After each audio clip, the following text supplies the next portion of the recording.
Hollywood, 1985. A director made the biggest mistake of his career. He pulled a gun on Clint Eastwood. What Clint did next ended the man's entire career. This is that story. To understand why this moment shook Hollywood to its core, you need to know who Clint Eastwood really was in 1985. By then, he wasn't just an actor anymore. He was a legend, the man who defined what it meant to be tough on screen. From Dirty Harry to The Good, the Bad, and the Ugly, Clint had done something rare in Hollywood. He commanded respect, not because he demanded it, but because he earned it. You see, Clint's journey to the top wasn't easy. He spent years playing small roles, getting rejected, being told he'd never make it. Studio executives said his voice was too quiet. Directors said he didn't have the look. But Clint kept going, and when he finally got his break with Sergio Leone in those spaghetti westerns, something remarkable happened. He didn't just play a tough guy. He redefined what a tough guy could be. The man with no name wasn't loud, wasn't flashy. He was quiet, controlled, dangerous precisely because of his restraint. That's who Clint brought to every film he made. And that's who he was in real life. Crew members would tell you, when Clint walked on set, the energy changed. People stood straighter, focused harder. Why? Because he led by example. He'd show up early, stay late, treat the grip the same way he treated the studio executive. He remembered people's names, asked about their families, and when something went wrong on set, he never blamed others. He found solutions. There's a famous story from the set of Unforgiven. A young cameraman made a mistake that cost them an entire day of filming. The kid was terrified, thought he'd be fired. Clint pulled him aside and said, "You made a mistake. Now you know better. Let's move on." That's the kind of man Clint Eastwood was, still is. But there was one rule everyone knew. Don't test the man. Don't mistake his calm for weakness. Because beneath that quiet exterior was someone who had faced down real violence, real danger, and came out stronger. One director didn't get the memo. The director's name?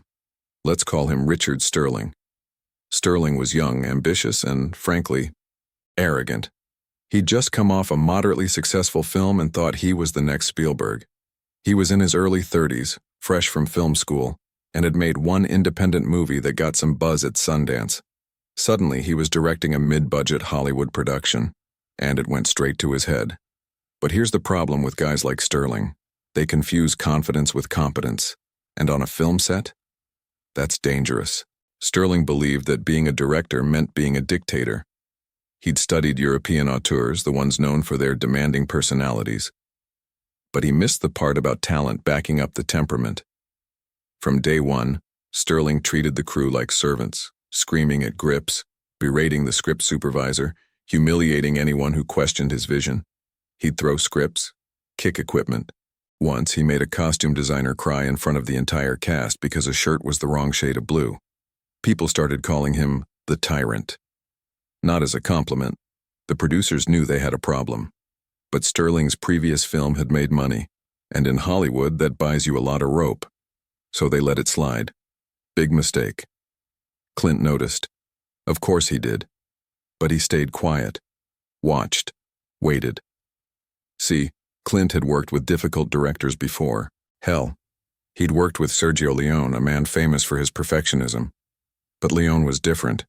He was tough because he cared about the craft. Sterling was tough because he enjoyed the power. Clint could see it in the crew's eyes. The fear, the resentment, the way people flinched when Sterling walked by. And Clint knew that kind of environment doesn't just make people miserable, it makes for bad movies. But he held back.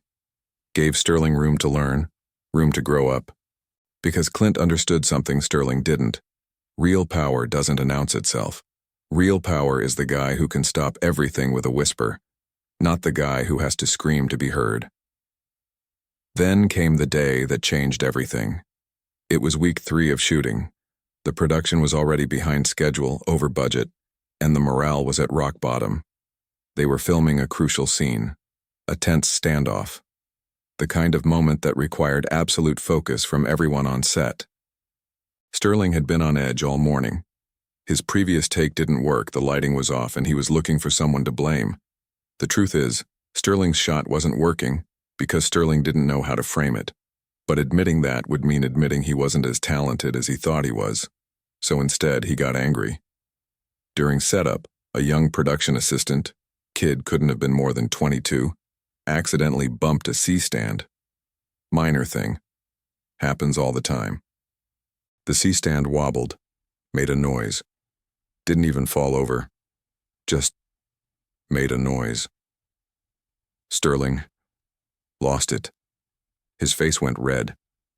Veins popped in his neck, and he stormed across the set like a man possessed.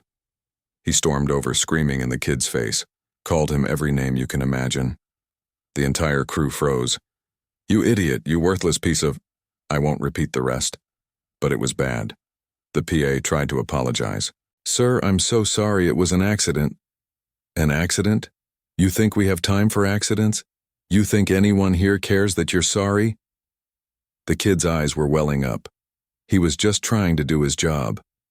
And then Sterling did something unthinkable. He grabbed a prop gun from the table, a realistic-looking Colt .45 revolver, and pointed it at the kid's chest. Now, everyone on set knew it was a prop. Everyone knew it was loaded with blanks, if it was loaded at all. But the gesture, the violation of trusting, or the psychological violence of it crossed a line that should never be crossed. "Maybe this will teach you to pay attention," Sterling shouted. The PA's face went white. People gasped. Even though everyone knew it was a prop, the gesture was psychotic. Because here's the thing about guns, even fake ones, you don't point them at people. Ever. It's rule number 1 on any film set. Safety first. Always. Sterling had just violated the most sacred rule of filmmaking. And he did it to hurt someone, to humiliate someone, to feel powerful. For 3 seconds, nobody moved. The assistant director stood frozen, hand halfway to his walkie-talkie. The cinematographer gripped his camera. 2 grips exchanged a look that said, "Did that just happen?" Then, footsteps. Slow, deliberate, boots on concrete. Everyone turned. Clint Eastwood walked across the set. Not rushing, not shouting, just walking. He'd been sitting in his chair off to the side reviewing his lines. But the moment Sterling grabbed that gun, Clint stood up. And when Clint Eastwood stands up, you notice. Everyone's eyes followed him. Sterling turned, still holding the gun. And for just a moment, Sterling looked confused, like he didn't understand why this was a problem. Clint stopped 3 feet away, looked Sterling dead in the eyes, and said just 4 words. "I'll take that now." His voice wasn't loud, wasn't threatening, it was just certain. It was the voice of a man who had played these scenes 100 times. But this wasn't acting. This was real. Sterling tried to laugh it off. "Hey, Clint, I was just—" Clint didn't blink, extended his hand. Palm up. "Now." 1 word. That's all it took. And in that moment, everyone on set understood something. This wasn't a conversation. This wasn't a negotiation. This was Clint Eastwood telling you what was going to happen next. Sterling's bravado evaporated.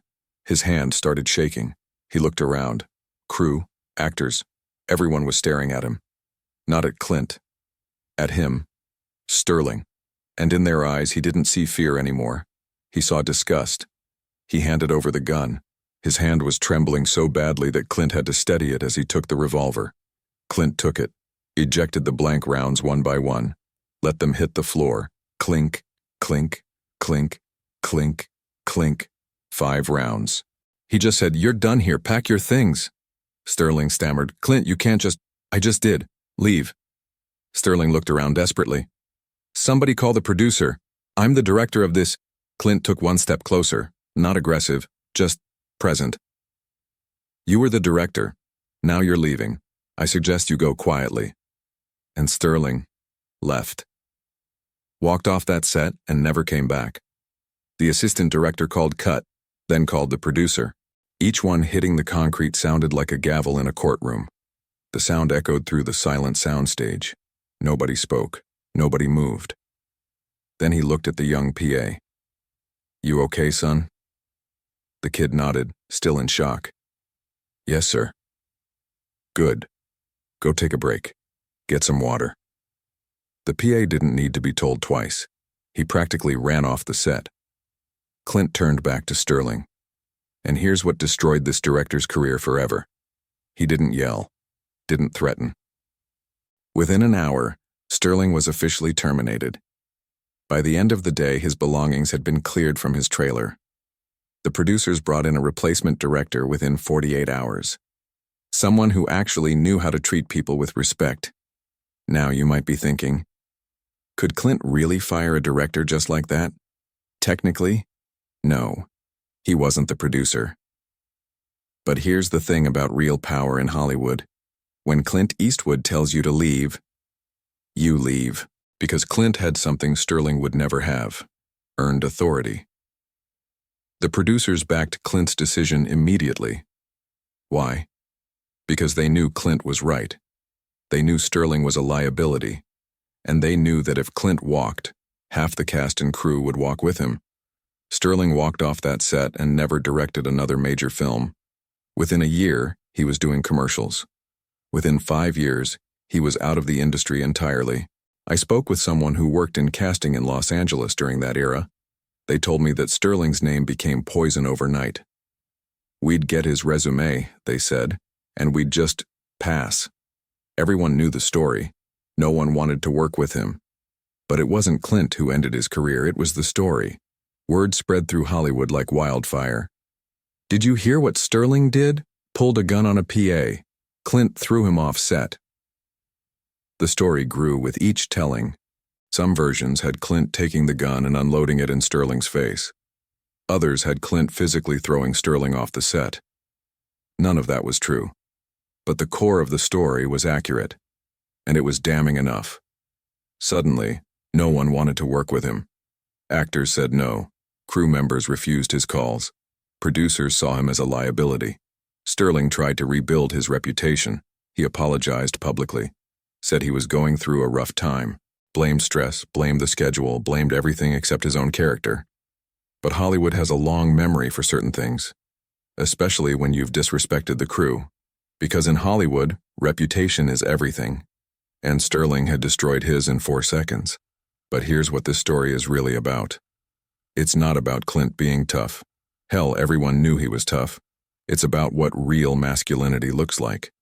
Sterling thought power came from intimidation, from yelling, from making people fear you. Clint showed him different. Real power is calm, controlled, certain. Think about it.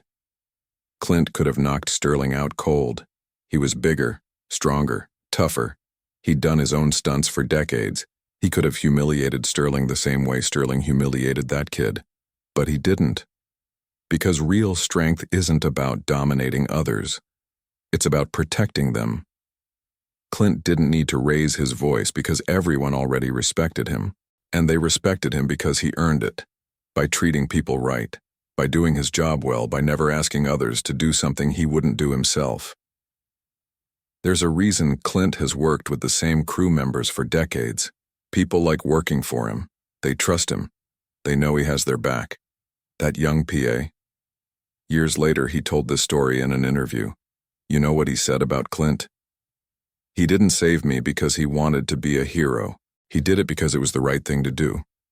And in that moment, I learned what kind of man I wanted to be. That PA went on to become a successful producer. And he's known in the industry for treating crew with respect, for standing up for people when they're being mistreated. Because Clint showed him that's what leaders do. That's the Clint Eastwood nobody talks about. Not the tough guy, not the cowboy, but the man who understood that true strength protects the weak. In a world full of guys trying to prove how tough they are by putting others down, Clint proved his strength by lifting someone up. And that's what makes a legend. See, anyone can be intimidating. Any idiot can scream and throw things and make people afraid. But it takes real character to stay calm when you have every right to lose your temper. It takes real strength to de-escalate instead of escalate. That's the lesson that Hollywood learned that day. And it's a lesson that still resonates. So what happened to that director, Sterling? Last anyone heard, he was teaching film at a community college in Arizona. Not exactly the legacy he imagined. According to people who've met him since, he's apparently a much different person now, humbled by the experience. Some say that day on set, as painful as it was, actually made him a better man. I don't know if that's true, but I hope it is. As for Clint, he kept making films, kept winning awards, kept being exactly who he'd always been. He went on to direct Unforgiven, which won Best Picture, $1 Million Baby, another Best Picture, Gran Torino, one of the most powerful films about masculinity and redemption ever made. And through it all, he maintained the same reputation. Professional, respectful, tough when he needed to be, but never cruel. Because here's the thing about legends, they don't need to prove anything to anyone. That moment on set, it lasted maybe 2 minutes, but it taught an entire generation of filmmakers a lesson they never forgot. Don't mistake silence for weakness. Don't confuse kindness for softness. And never, ever, test a man who has nothing left to prove. If this story gave you chills, hit that like button. And if you want more untold stories about the men who built Hollywood the right way, subscribe. Because next week, I'm telling you about the time John Wayne challenged a studio executive to a fistfight in his own office. And trust me, you won't believe how that ended. I'll see you in the next one.